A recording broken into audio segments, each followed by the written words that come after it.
Ẹ kú dédé àkókò yìí gbogbo olólùfẹ́ ìkànnì Jígí Alára 24 tó kalẹ̀ sí ìlú Ìbàdàn ní ìpínlẹ̀ Ọ̀yọ́. Ilé tí a ti ń sọ̀rọ̀ bí àkọlé ìtàn tó jẹ́ wípé ìmísí Odùduwà ní gbogbo ọ̀rọ̀ tí ó ń jáde ní ẹnu wa. Ẹ̀yin olùgbọ́ wa, a dúpẹ́ fún bí ẹ ṣe ń bá wa lọ, ojú tẹ̀sí fi ń wò wá kò ní fọ́, etí tẹ̀sí fi ń gbọ́ wa kò ní di. Ajíbádé Emmanuel náà ni oníròyìn yín. Ìròyìn tí mo sì mú wá fún yín sí etí ìgbọ́ yín ní òní ni Amẹ́ríkà àti Iran ń da àdó olóró bo ara wọn léraléra fún ọjọ́ méjì. Orílẹ̀-èdè Iran àti Amẹ́ríkà ti ń da àdó olóró padà fúnra wọn ní agbègbè Middle East fún ọjọ́ méjì léraléra báyìí. Ìgbésẹ̀ náà sì ń mú iyèméjì bá àdéhùn tí ó wà ní ara wọn méjèèjì tí wọ́n jọ fọwọ́ sí ní oṣù kẹrin ọdún yìí. Amẹ́ríkà ní àwọn àdó olóró tí òun ń jù ló wá láti dáàbò bo ara òun, tí òun sì dojú ìjà náà kọ àwọn ibùdó ológun àti àwọn èrò àtọpinpin. Ṣáájú ní ààrẹ Amẹ́ríkà Donald Trump ti fẹ̀sùn kan Iran pé ó yin àdó olóró bá ọkọ̀ òfurufú hẹlikọ́pítà wọn ní ẹ̀gbẹ́ Strait of Hormuz tó sì jẹ́jẹ̀ẹ́ láti ṣe ìkọlù sí Iran padà nítorí ó ṣe pàtàkì. Àwọn awakọ̀ òfurufú méjèèjì ló wà nínú hẹlikọ́pítà náà, àwọn méjèèjì wà láyé láì farapa.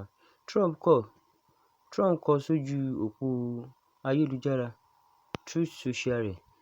Ìgbà àkọ́kọ́ nìyí tí Amẹ́ríkà yóò pàdánù Apache láti ìgbà tí ogun Amẹ́ríkà, Israel àti Iran ti bẹ̀rẹ̀.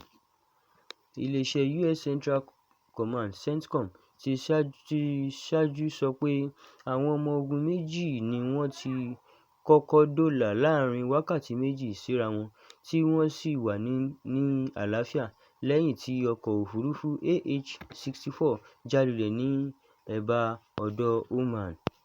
Trump nínú ohun tó kọ sójú òpó Truth rẹ̀ sọ pé àwọn ọmọ ogun ṣẹ̀ṣẹ̀ ń sọ fún òun pé àwọn ọmọ ogun Iran ṣe ìkọlù sí ọkọ̀ òfurufú wọn nígbà tí wọ́n yin Strait of Hormuz ká. Ó ní àwọn kò tíì lè sọ ohun tó máa ṣẹlẹ̀ lẹ́sẹ̀kẹsẹ̀ báyìí. Ṣáájú kí Trump tó sọ èyí ní ọ̀kan lára àwọn tó ń jíròrò fún Iran, Mohammed Bagher Coulibaly fi sójú òpó ayélujára pé ṣíṣe ìdúnàádúrà yé àwọn yékéyéké, àmọ́ àwọn tún lè lo ìlànà míì. Ẹ yàbá lórí àdéhùn yín, a máa yí padà sí ohun tí a mọ̀ sí jùlọ. Nínú àtẹ̀jáde CENTCOM fi léde ni wọ́n ti sọ pé nǹkan bí aago 2:30 ọjọ́ Ajé ni Iran ti ṣe ìkọlù sí ọkọ̀ òfurufú náà. Wọ́n ní ikọ̀ ọmọ ogun orí omi ló sáré dóòlà àwọn ológun náà. Agbẹnusọ CENTCOM sọ fún BBC pé àwọn ọmọ ogun Task Force 59 tí wọ́n fi Bahrain ṣe ibùjókòó ni wọ́n ń dóòlà àwọn ọmọ ogun náà. Ibi tí a ó rí mọ́ fún tòní lélẹ̀. Ẹ ṣé bí ẹ ṣe ń wò wá, ẹ ṣé tí ẹ sì fi ń gbọ́ wa, ojú tẹ fi ń wò wá kò ní fọ́, etí tẹ sì fi ń gbọ́ wa kò ní di. Ẹ ṣé, ó dàbọ̀.